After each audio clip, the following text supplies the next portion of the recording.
Check out my rally dash. I'm really pleased with it. Now, I filmed this over a long period of time, so there's going to be a few continuity errors, but don't worry about that. Anyway, run VT.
So, I've worked out where I want my gauges to be.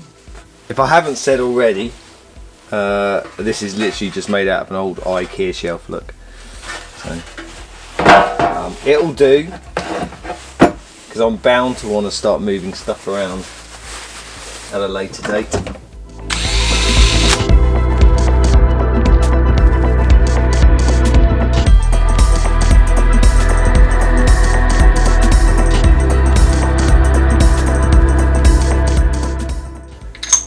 So this tool consists of a 52mm cutting hole, if you want to call it that, and a 52mm cup for it to fit in. It has a threaded bar, so what you do is you unscrew this, cut a hole in your panel that diameter, stick the two together, and as you wind this up, it cuts a perfect 52mm hole in your panel that you don't have to file or do anything to. It's lovely. Let me show you it in action.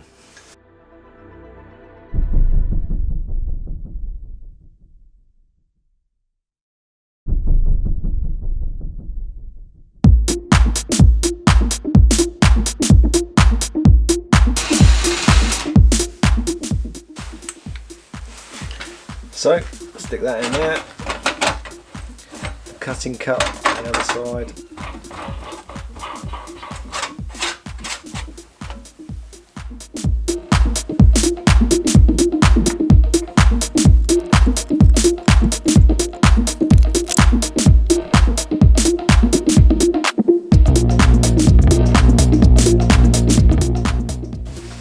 Let's just add a few holes for switches.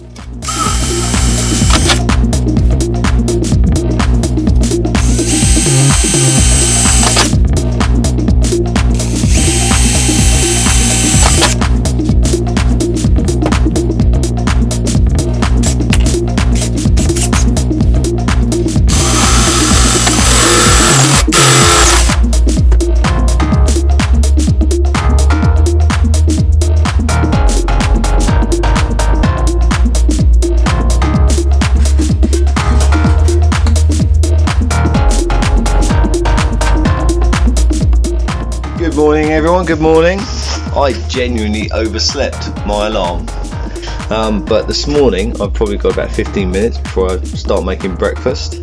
I'm going to take the stack lambda gauge out of this little box. So I have this, or I made this, I can't remember which car I made it for now.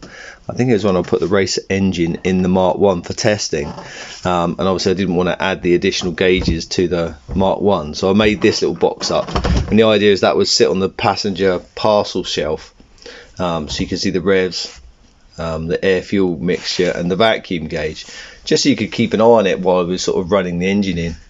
Kind of worked. It's a bit like a data logging thing, but it doesn't log anything. You actually just have to get your passenger to look at it and see what you think. Anyway, what are you guys up to today?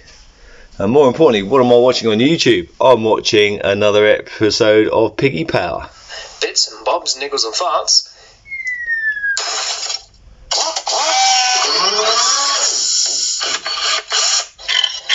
Project Kev.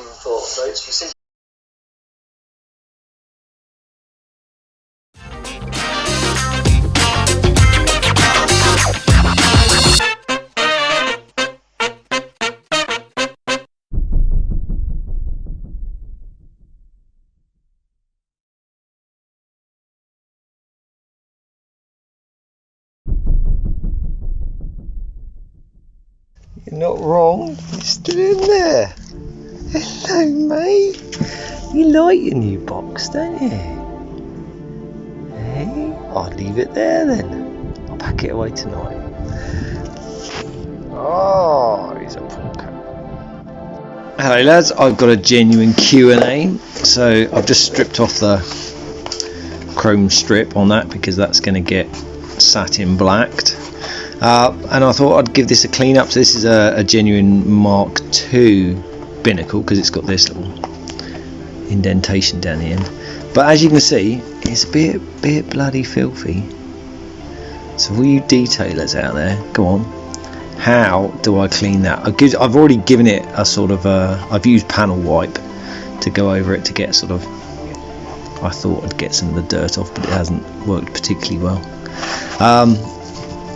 Obviously I can use back to black and all that sort of stuff, but I didn't know if there was a way of cleaning it first before sticking some, whatever back to black is, or do I just do that?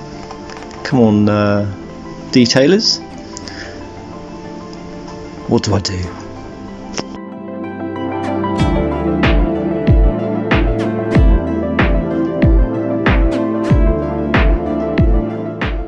So I thought I'd give you an update. So the Magic Eraser has really made it quite clean.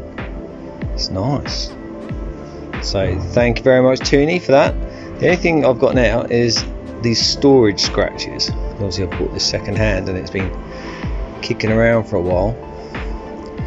So I think I'm going to try the old heat gun technique in a little area. Just see what it does. Soon after. Okay, that's worked pretty well. I'm genuinely pleased with that. I mean, I found that it sort of goes, you can go a little bit too much, look. It's a bit of a shame, but overall, I think that's worked really well actually. You can definitely overdo the heat, so I tried to be as careful as I could. But right, next step, I think a bit of cockpit shine or something like that.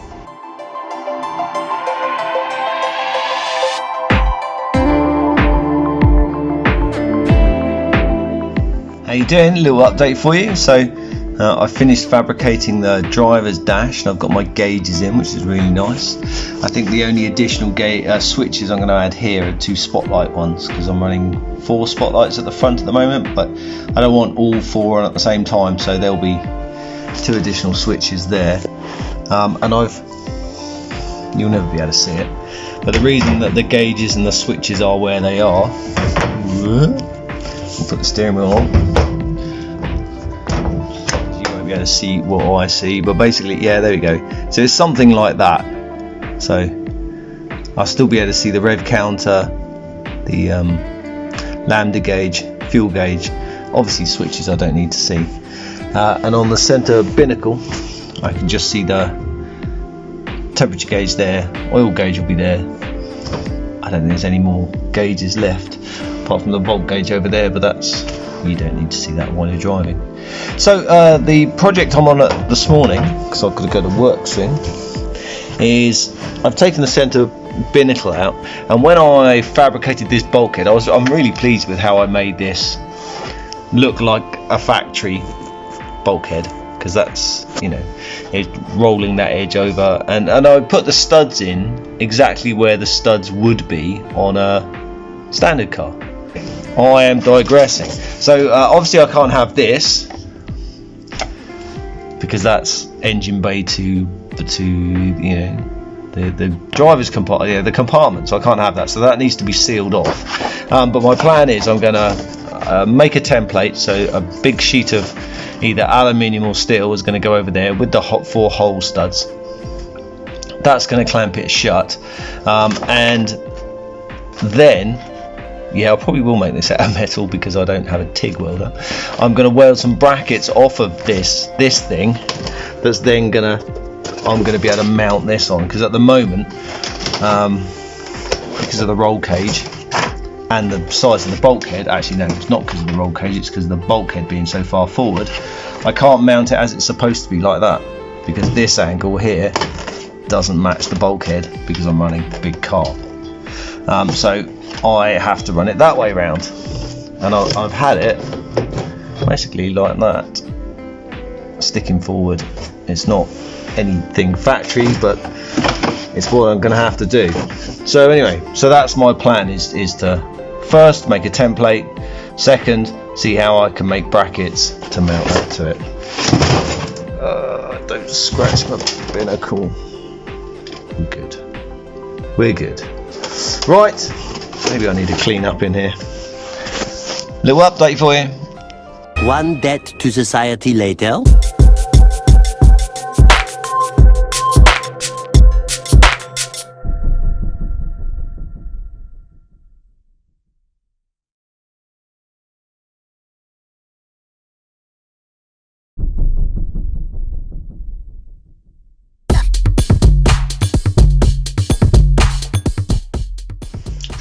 Well, there we go. It's another gizmo, another bracket, but this time it's for holding the speedo in place. It does look like a robot with its arms out.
Sometimes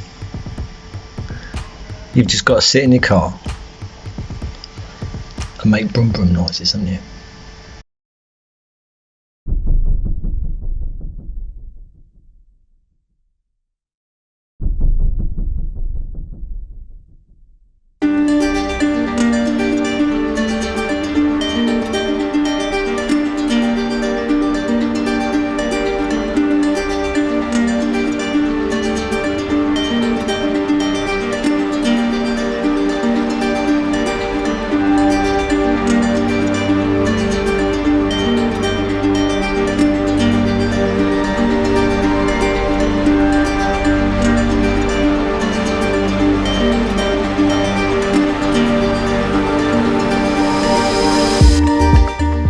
I'm particularly pleased with the fuse box. I've gone for the old rally style,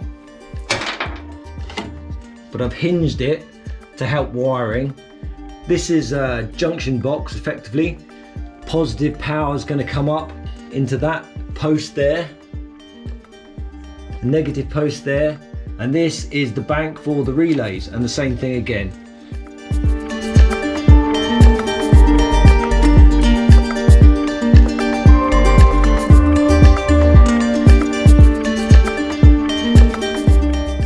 I've made it hinged so that I can just to help not only me wire it, but to help my service crew. Anyway, see you next time.